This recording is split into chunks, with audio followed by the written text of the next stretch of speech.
beraberliğinizi daim etsin. Allah bozmasın.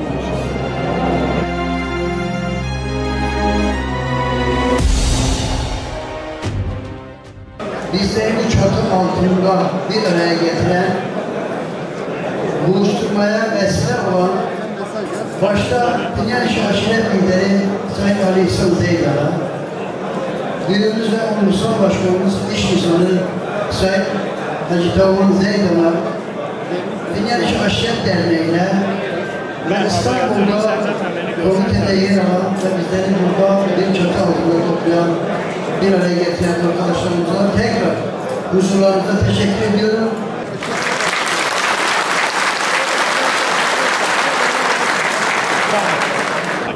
Selamünaleyküm. Dünya ailesinin asil evlatları. Bu güzel günde sizlerle beraber olmaktan büyük bir mutluluk ve haz duydum. Allah hepinizden razı olsun. Hepiniz hoş geldiniz, şeref verdiniz.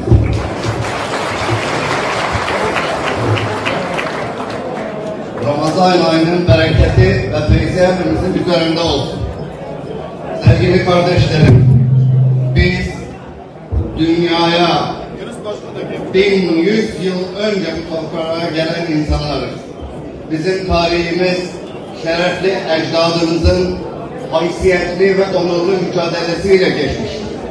Bizler her zaman İslam'ın en önde bildikleri mücahitleri olmuştur. Şu anda Ahlat'ta sizin 26 tane komutan seviyesinde şehidiniz var. 1071'den beri biz bu topraklarda hakim olmuşuz.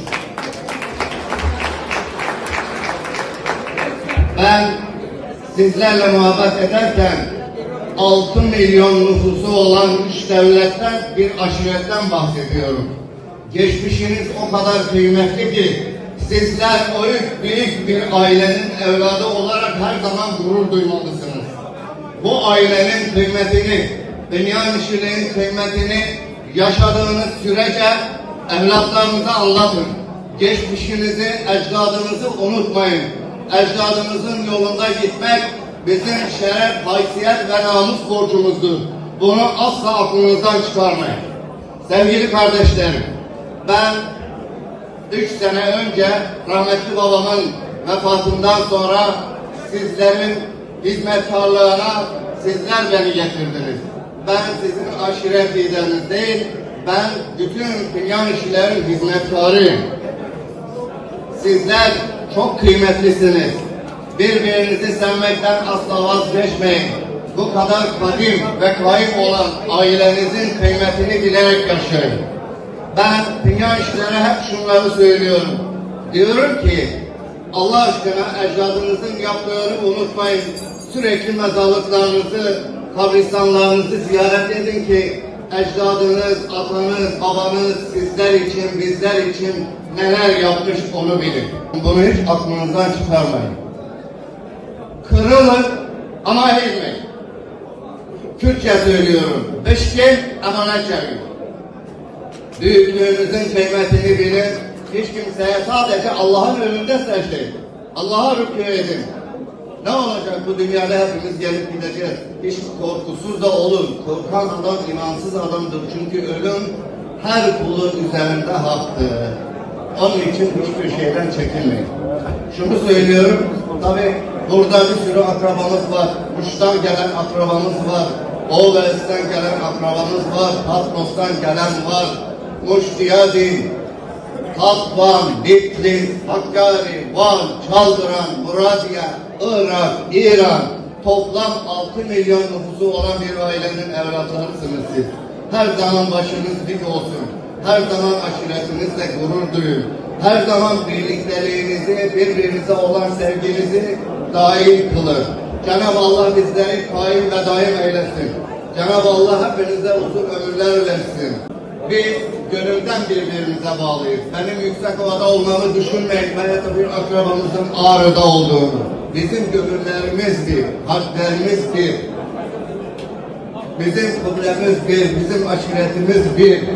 Biz başkaları gibi konar göçer bir aşiret değil. Biz kadim bir aşiret. Biz göçmen değiliz. Bunu iyi bilin. Tünyanşiler göçmen değil.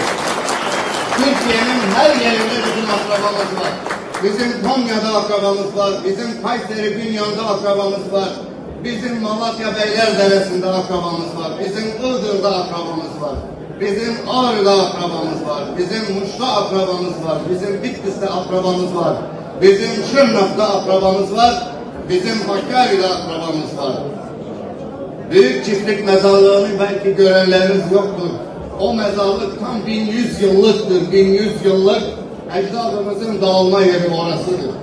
Yavuz Sultan Selim Han'ın yanında duran 10.000 kerisiyle siz Tünyanşiler olmuşsunuz. Onu Karabağ kışlağına götüren aşiretin evlatları sizsiniz. Ecdadınızın kıymetini bilerek İslam'ın yolunda Allah'ın izniyle hep beraber muvaffak olacağız. Allah'a emanet olun. Allah yar ve yardımcımız olsun. Cenab-ı Allah bizi hiçbir zaman karda koymaz.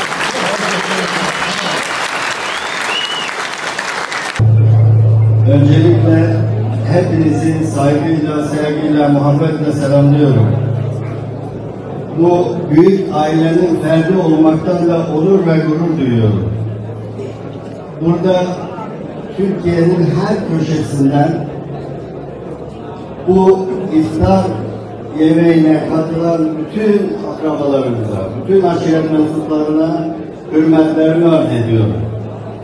Aramızda çok misafirlerimiz var. Hepsinin isimlerini belki sayamayacağım, affınıza sığınarak. Ama partimizin de önde gelen insanlarından Ferhat Dağbey de misafirimiz. O da burada şeref vermiş. Aşiretimizin aksakalları burada. Hepinizi saygıyla selamlıyorum. Aşiretimizin gençleri, bizim geleceğimiz burada. Hepinizi seviyor ve çok seviyor ve sayıyorum. Allah'a emanet olunuz. Biz bugün burada bu kadar kişinin bir araya geleceğini kimse tahmin etmiyordu. Ancak bundan sonraki inşallah daha geniş bir toplantıda Allah'ın izniyle daha iyi şartlarda, inşallah daha sonra farklı bir yerde daha güzel bir toplantıda beraber olacağız. Ben yine hepinize bu katılımlarınızdan dolayı çok çok teşekkür ediyorum.